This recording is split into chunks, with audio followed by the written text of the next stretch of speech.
Hey everyone. So, as part of the Nightfall assignment, I just wanted to sort of go through my experience of the story so that you might be able to see it. I've changed the graphs. The idea here is that you guys just show me the progression, right? Like, it's not from the.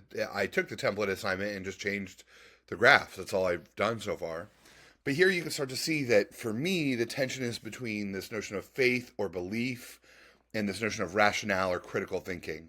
Um, it's not to say one is worse than the other, just to be very clear. It's just to talk about that faith is the idea that you can know something without data, without evidence. And it's important. It's actually a very human thing. It's what a lot of people point to as sort of one of the reasons for continued human evolution and development is the idea that we could think about tomorrow and wonder what is, and what could be. And that takes faith. That takes faith that that will be tomorrow.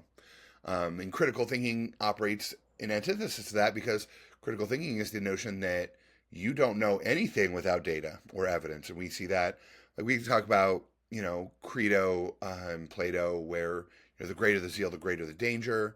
And that's about passion. Credo believes he's doing the right thing because he's so passionate about it. But for Socrates, he has to know, and so he has to critically think about it. It can't just be rooted in a belief that my friend is hurt and I'm going to save him.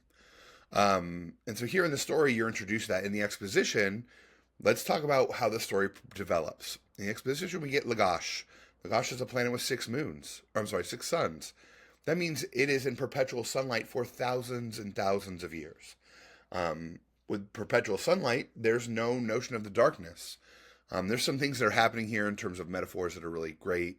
For example, the notion that they are so bathed in light, light being sort of a metaphor for knowledge or wisdom or intelligence, that they experience no darkness, but that has made them arrogant because there's a very famous political thing that says there are known knowns, there are known unknowns, and there are unknown unknowns. And like the critical thinker always keeps in mind that there are things that I don't even know that I don't know. And here you can see in the story that nobody's operating that way. Like they think they have all the answers, and that arrogance is sort of part of their belief.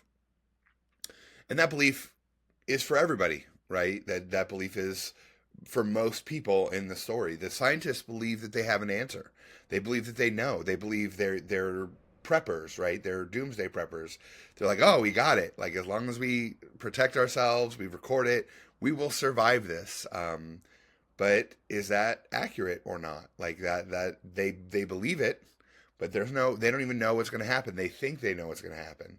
Obviously, the cult operates on that faith, and again, that's sort of interesting that we have the people we would expect to be rational, these scientists, are operating faithfully. They're operating believing that they have an answer, even though they don't have data to support that specific answer. We'll talk about that as we get into this first major scene, because that's where they're exposed as not having real answers. And so we get people, and in my classes, I often will talk about like people often operate to symbolize an ideal. In the video for this major assignment, I talk about how in the original series of Star Trek, you always have people who are like, you have Spock, who is almost always the logical one. You have McCoy, who is almost always the passionate one. You have Kirk, who navigates those two positions in those two men. If we talk about TV shows, it's often that characters will represent one side, right? And that's why you generally see six or so characters in a contemporary sitcom, because the idea is, you have an A plot and a B plot, and you have three characters in each plot. And you can see them all in scenes, but three characters are involved in each plot. So if you have like a show like Friends, um, you might have somebody who's having a relationship problem. Let's say it's Joey who's having a relationship problem. Well, he's going to go to the girls, particularly Monica and Rachel, for help.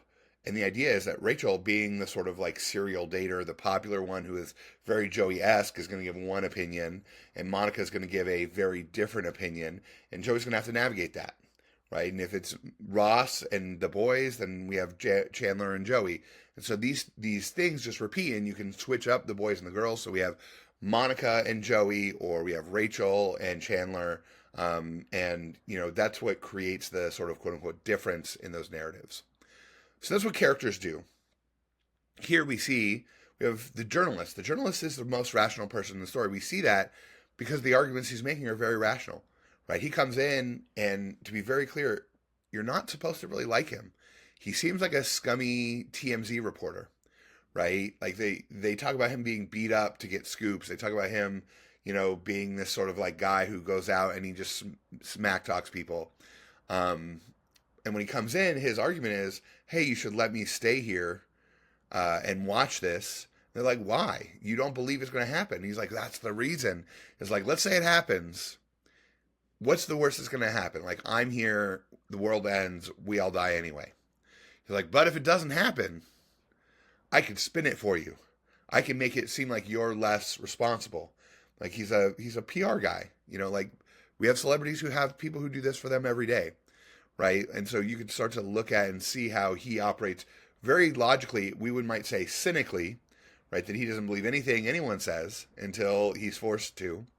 And then, like I said, you have the scientists and the cultists who operate on the other side, who have belief that these things are going to happen, and we're going to see the logic or lack thereof behind their beliefs.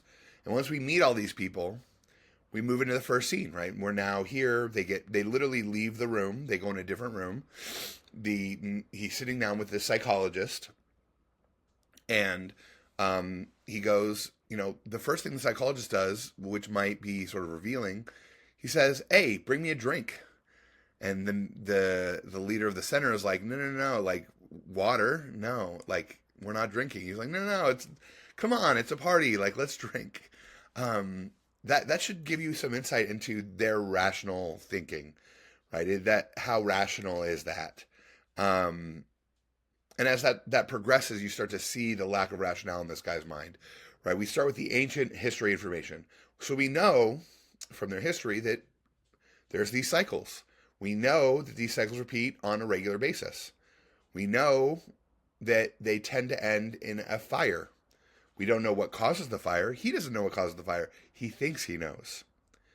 And then they get to the math, and they're like, "Oh, here's the math. Like, this math is this," right? Like, the math demonstrates that we will have this planetary alignment that blocks out all 6 of our suns for a half of a day. So they know scientifically the eclipse is happening, but they don't know, like, there's a correlation, but that correlation is not causation. It's a fallacy called post hoc ergo propter hoc, which just says that because one event follows another, the first event must cause the other. And they're a living proof of this, because they're literally saying the eclipse causes the societal failure. And it's like, it's kind of just happening, which we'll get to at the end, because there's another thing happening here. We learn about the tunnel, right, where people went crazy and 2 people died, and in that tunnel, like, you're learning about this tunnel, and it's interesting because that tunnel stayed open for a long time. A lot of people went through it, so the darkness doesn't make people crazy. It makes some people crazy, but it's not society. It's not everybody. So he's already, like, lost the plot here. He's already showing that his evidence isn't lining up. And then he puts them in darkness. And he's like, well, let's experience it. That's called anecdotal evidence. That's not logical either. You can't just, that's why we don't use personal pronouns in our essays, right? You are not, like, the things that happen to you are not logical in terms of a overarching argument. And then they get to this point in the talk where they're just sort of staring at each other, and it says there's a battle of wills, right? Because they're like, you have the cynic who's like, you haven't said anything that proves anything yet, and you have the psychologist who's like, I've proven my point. And so they've come to this battle of wills because there is not enough evidence. Like, we know that the eclipse is coming, the eclipse doesn't do anything. Like, it's a science fiction book, so the eclipse could cause craziness. It could be cosmic rays from the sun that drive people mad or whatever. But we don't know. Like, the mere fact that we don't know is the problem. We'd have to do more studies. We have to figure it out, and we have to get out of the scene because there's no resolution here, right? You might think about people that in your life who will argue and argue and argue just to argue. And that's sort of what the psychologist is doing. So all of a sudden, at this Battle of Wills, we hear, oh, the scientists came back, the two that were missing, Pharaoh and Emot. And so now we're into these new scientists. And they come back having done an experiment, again, anecdotally, but at least using experimental processes, right? And so they're talking about how they got a house, they blocked out all the windows, they sat in the dark for an hour, nothing happened. Then they poked holes in all the windows. So you have stars now. They sat in that room for an hour, nothing. So they kept repeating this experiment, which is the scientific process, right? You iterate, you change the experimental parameters in order to find new information. And each time they weren't finding anything new. Each time they kept changing to figure out what was happening. And that, again, proves the psychologist is wrong. The darkness isn't causing anything, right? It's something else there. And we have to get out of this scene because we have the same thing happen, right? The journalist is like, hey, do you see this, what this does to your theories, doesn't you? And the psychologist is like, well, hold on. Let me make something up real fast so that this makes sense, which again is not scientific. So then we get the cultist, and the cultist is arguing now, and hopefully you're seeing that the scenes are getting less developed. The action is picking up, where we're having rising tension. This cultist ends up, and now we have violence for the first time. The cultist is using the same sort of let's make up things in order to solve problems answers that the scientists are doing, that the psychologist was doing, right? Making these huge leaps in logic, being like, hey, like, this is how it's going to happen. And he starts citing scripture. And that's a big problem. And so we keep moving, and all of a sudden, what pulls us out of this cultist is the eclipse starts. And as the eclipse starts, so do the fires. We still don't have an answer, by the way. We don't know what's done. And so here, like, the fires are starting. We're now in action. There's not a whole lot of logical development. There's just survival mode for both the scientist and the journalist, who's like, we got to do something. The snake of fire is coming up the way for us. And they see the sort of end of the world. And that's where we get this, right? Light, he screamed. Aton somewhere was crying, whimpering horribly like a terribly frightened child. Stars, all the stars. We didn't know it all. We didn't know anything. We thought 6 stars in the universe is something. The stars didn't notice is darkness forever and ever and ever. And the walls are breaking in, and we didn't know. We couldn't know. And all of a sudden the torch goes out, and they now have no light. In the direction of Saro City, a crimson glow began growing, strengthening. So what you're seeing here is that it's not the dark that does it. It's their fear. And it's super interesting because what the darkness reveals is more light, right? It reveals their sort of arrogance. They're afraid of their own ignorance. Like, they were living in a bubble of light, in a sea of darkness, speckled with light. And they couldn't see the stars. And I just think that's sort of interesting. And there's a great parallel to today, where we can be so focused here on our planet, on our problems, on all this, and on how we have answers. But this is a picture taken from the moon.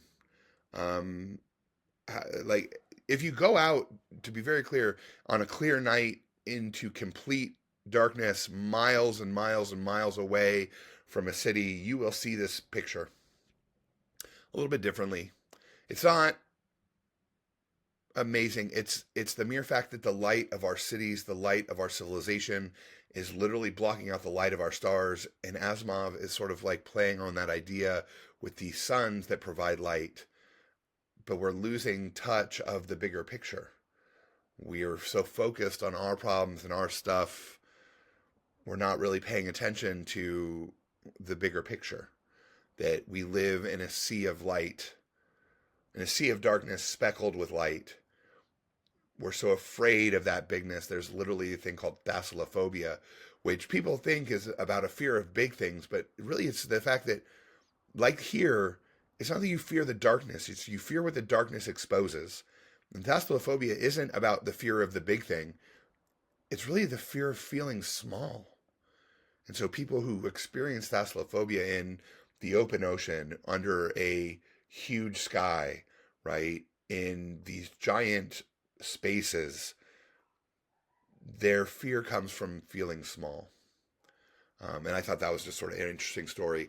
I really liked how Asimov plays off of, it's not science, it's not religion, it's belief that's the problem. And we have to be critical all the time. So yeah, I'll let you guys get back to your DQ, but I hope you enjoyed the story. I really love Asimov and his stories.